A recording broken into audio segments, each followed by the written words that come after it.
In it, there's healing. All right, let's take it as is. In it, there's healing. All right, so that's good. I mean, if you drink water with the intention of healing, inshallah, that'll heal you as well. But I mean, surely there are more specific things to that. I would say, again, take them in general, not case specific, as far as the prophetic medicine goes and its universality. Any other? I think that's done with I did 14 questions. Any other question? Yes, sir.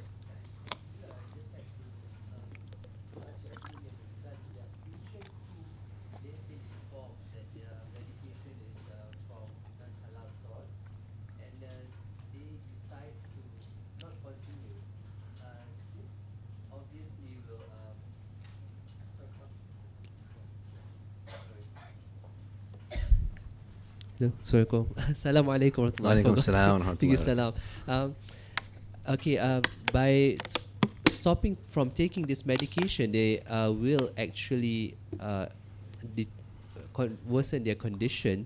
So how do we actually handle these kind of patients where they feel that they will not even for necessity they do not want these medications in their body because it's from a non-halal source.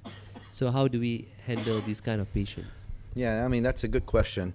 I think most of our problems is because of non-compliance anyway. It's not just related to, animal-based products, but patients just don't comply. They feel good. They say, why should I take my atenolol today? I don't think I need it. I'm good. Why should I take my diabetes? I'm feeling great. So non-compliance is a problem across the board, I think, not just with this. But I think the only way to address this is just to be open and frank. I believe in full disclosure in Sharia matters and every matter. There shouldn't be anything to be hidden. I'll tell the patient, here are the risks and here are the benefits.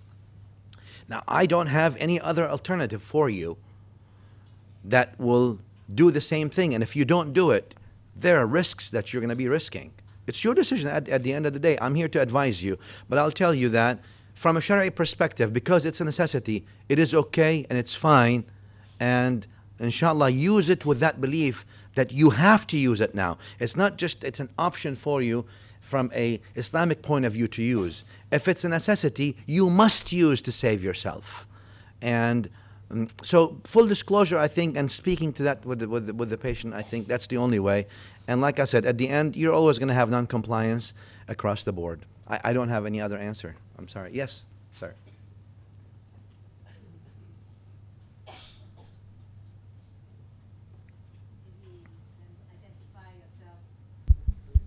Assalamu alaikum warahmatullahi wabarakatuh. I'm Professor Raja Amin. I'm the cardiac surgeon here. Very nice to meet you, sir. I have a question on Sharia law, more specifically the hudud law.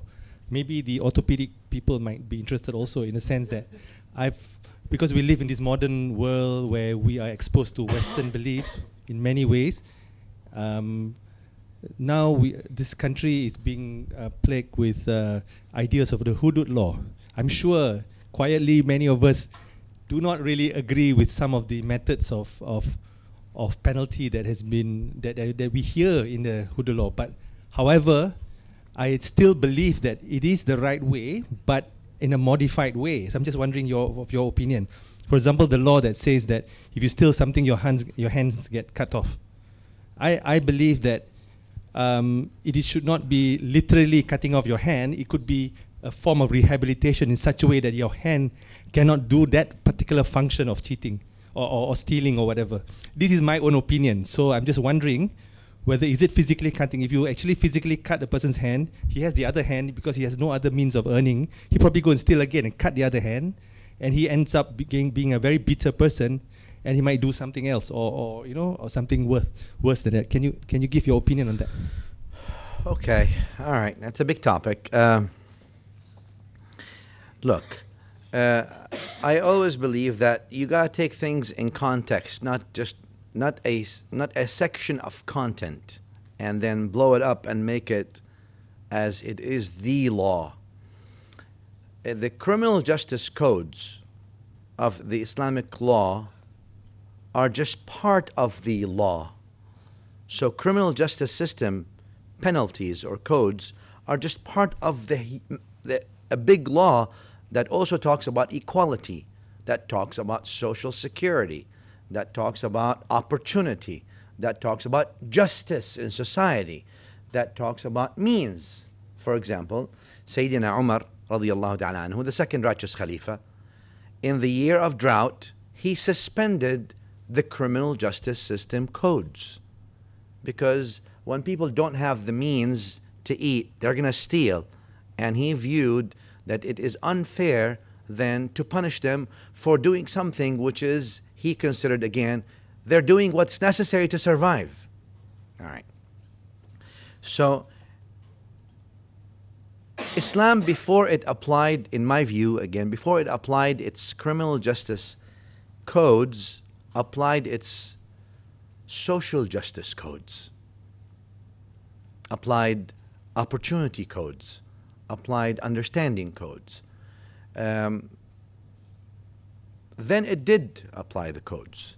But when you look at the time of the Prophet ﷺ, 23 years, how many hands were cut?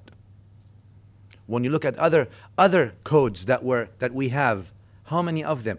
While Islam said these things, not in the way that you presented it, but said, all right, if somebody steals, you cut their hands, etc., etc., adultery, this, all these things. But it also stipulated so many things for them to come to be effective. Stipulated conditions for adultery, stipulated conditions for stealing, stipulated conditions for so many things that are almost, I'm not going to say impossible theoretically to be realized entirely, but almost. So it's a balance. It's a balance of, first of all, not looking at the content without the context, because that's a gross negligence.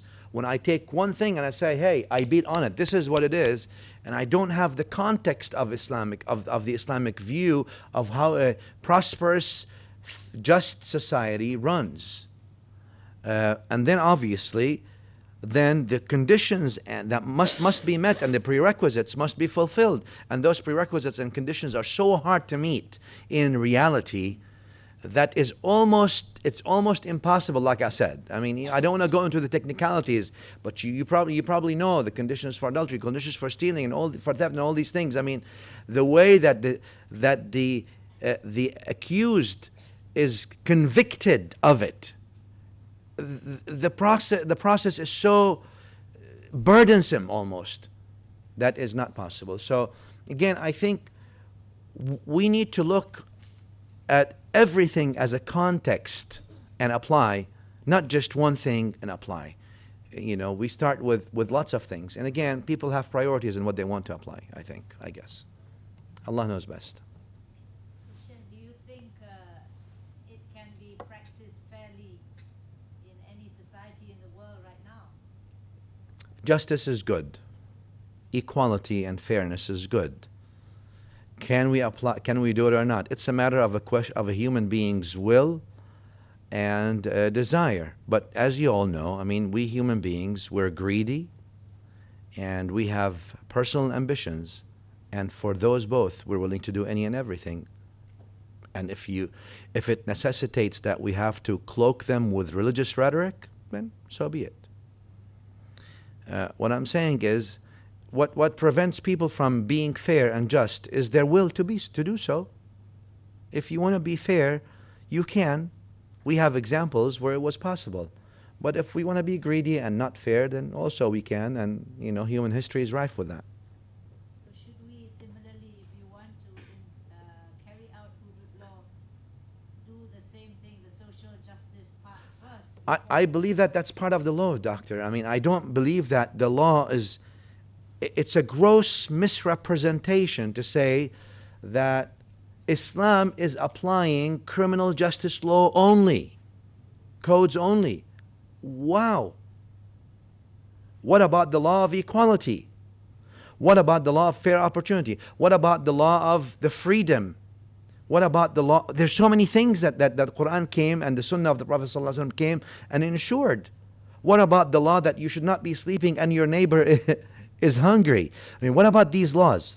All right. So there are laws in society. Wallahi la yu'min, wallahi la yu'min, wallahi la yu'min. So the Prophet ﷺ tried to establish a close to perfect society if possible, as much as possible, where justice was ensured, where someone who was treated unjustly was not just swept under the rug. So there are things, and that's why you see Sayyidina Umar radiallahu anhu, in the year of drought, suspended the criminal justice law code's application. All right. So it's a dynamic thing, and obviously, because you're looking at society as a whole. And notice the Prophet ﷺ did not start immediately with that. So there was a gradual approach with these things as well. And like I said, even the prerequisites and the stipulations for these things are massive. But it would be unfair and it would be misrepresentation to say that Islamic law means I dwarf the Islamic law into a set of criminal justice codes. It's part of it, but not all of it. Yeah. Allah knows best. Again, yes, sir. Assalamu alaikum. Wa alaikum salam wa rahmatullah. Me and a gynecologist, and I think especially in the US and even certain parts of the world, labial rejuvenation is quite a popular procedure. Basically, for elderly women, they can go and see a doctor. But most of the time, the doctors are plastic surgeons, and they have these procedures where they make the labium look more like a younger woman. Wow. I did not hear that before. Okay. Well, What do you well, what I'm trying to ask is this: if the woman go to the doctor to get her labium rejuvenated for the purpose of keeping husband happy or keeping husband at home, what is the your opinion about it, and At what home about is a your good opinion word. on the surgeon who performed the procedure? All right. So what do? They implant glands in there as well? Well, for us gynecologists, we do have this procedure where sometimes you get a prolapse. We do the simple procedure. That's different to tissue altogether. That's Right. a prolapse. But for this specific procedures, it's basically they take some fat from the thigh or whatever it is, or from the stomach, and then they inject into the labium to make it look full. But then what do you do with secretions, and what do you do with that? What do you do with glands? The gland is still there. Okay. The glands might I mean for Regenerate. If woman is elderly, I mean menopause, of course the gland is dry Dry. and so on. But the appearance of the labium looks almost like a Okay. young woman. All right. So it's about the looks, I guess.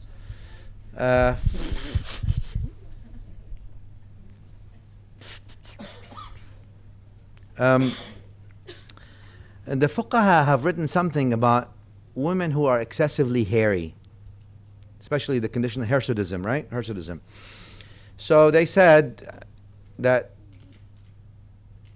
if hirsutism then entails that she cannot find a husband, or no one would want to be with her, or something like that, then it's permissible for her to do whatever she needs to do to get rid of that hair. If you do that analogy on that condition,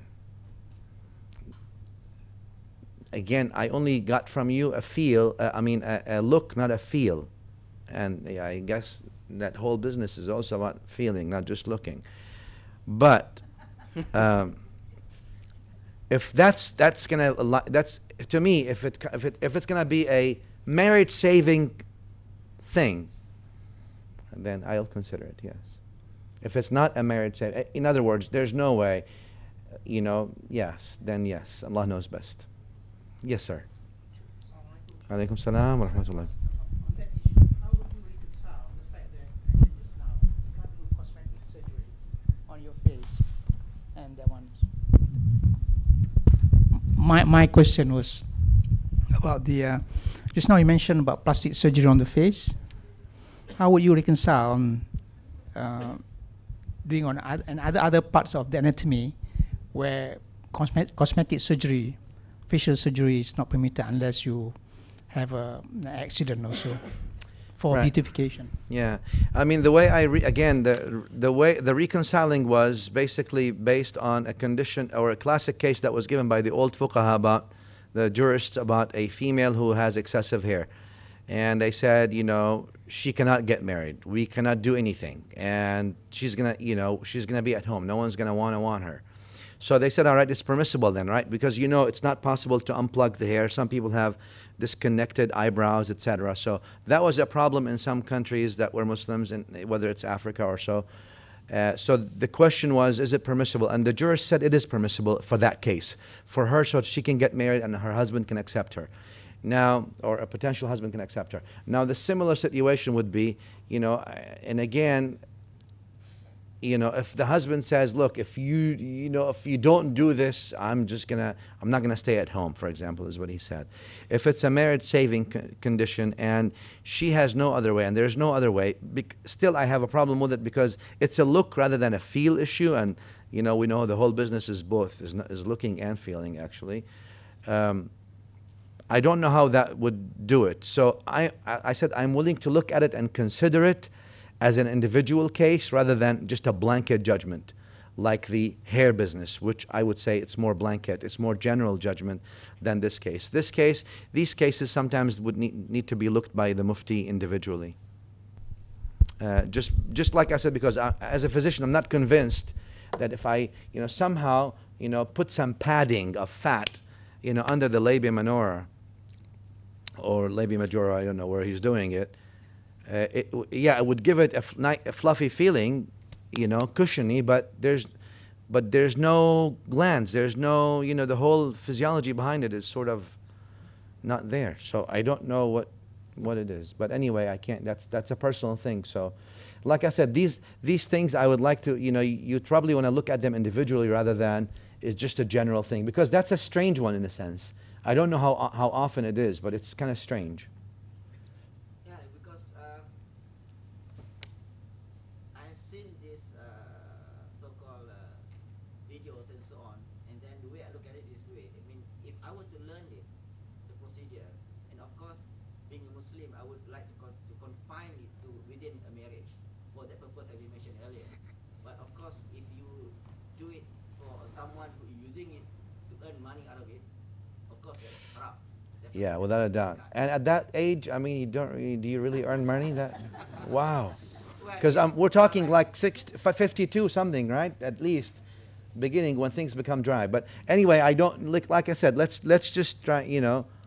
Let's try to think about, you know, every case individually rather than a general blanket judgment. And Allah knows best. Again, yes, sir. The man with the Littman. Assalamualaikum. My name is excuse me. My name is Helmi. I'm a respiratory physician. I've got a couple of questions and a comment. The first question is quite simple, I suppose. Is liposuction allowed? Because you could argue there are medical benefits to it, although most people do it for physical appearances or for sort of plastic reasons. Secondly, is to do with a patient who comes in. So say I've got a patient who's female, and her husband or her brother insists that she's accompanied because she's seeing me, who's not muhrim, and doing that would mean that the patient would, you know, lose her autonomy and also lose her ability to speak freely with me.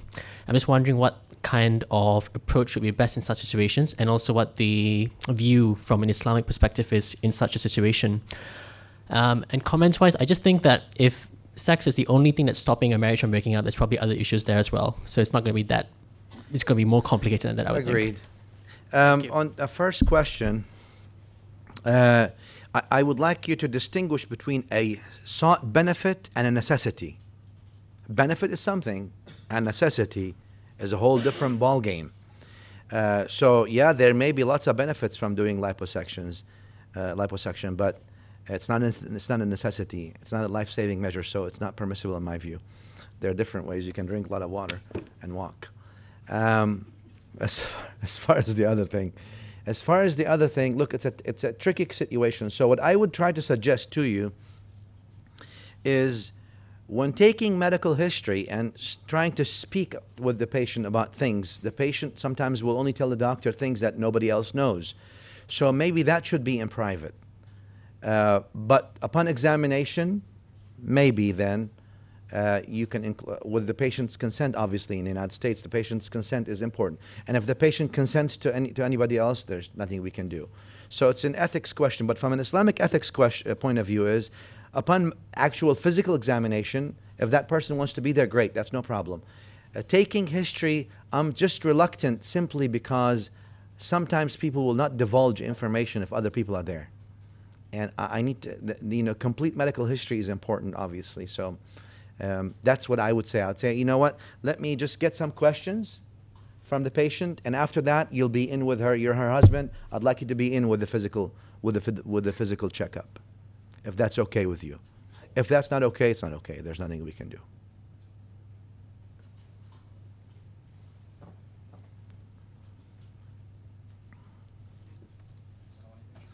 Walaikum salam wa rahmatullahi wa barakatuh. Chuban, okay. Hafiz, my name, nephrologist. I have few questions. The first one is end of life care. There are two bit of extreme. One is basically a young patient whom in the 50s, then we know dialysis is a life-saving condition or life-saving procedure for him, but he decided that, in his full capacity, decide not to do dialysis. Would that be considered suicide? Or another one on the extreme is that 80 years old, somebody with a lot of comorbidities, and although dialysis may extend probably his life for a couple of days, but overall the quality of life is not good, and the family insists on continuing dialysis while we say it as poor quality of life and probably not going to extend the life that much, and we advise for stopping it. There'll be one question, A and B. Second one is, I think the rulings on fasting invalidated by peritoneal dialysis or hemodialysis is not quite clear to me, because there are few arguments against or for it. What's your view on it? And then the third one is the idea of restricting Islamic medicine terms to only honeys and bees and excluding all those current things that we are doing. Feel a bit sore about it. Thank you. Okay. So for the first question, there's many questions. I'll try to keep them all in my mind. The first one, euthanasia is not really permitted in Islam. In other words, just because we can't help the patient kill themselves. If the patient is going to do it on their own, like it's like someone who stops taking medication for certain, serious things, and they know they're gonna die. We can advise them of the cons and the pros if you do or don't. But Islamically speaking, ethically speaking, is not permissible in my view, and Allah knows best, to aid in terminating a life of a patient that's living, no matter how poor the quality is of that patient's life, and Allah knows best. With the second question was on Islamic honey and stuff like that, you said? Basically, just for general population to think that when they come to the hospital, it's not really Islamic medicine. Right. Yeah. That's not, obviously, as you know, it's not true, because Islam, studying medicine is a fard kifaya. It's fard kifaya. You must, some people in the community must study it and be good at it. Otherwise, the whole community, the whole nation is sinful. So, and that medicine is, as we know it today, it's allopathic medicine. That's what we study, that's what you study, and that's what we practice. Now, I'm not saying that means this is the only thing. There could be other things, but again, it must be verifiable. The issue with other alternative medicine is the verifiability, is the verification, and we don't know that. The studies that are made, double-blinded studies, all that stuff is not there. So definitely Islamic medicine does not stop at eating honey and drinking water and eating figs and dates and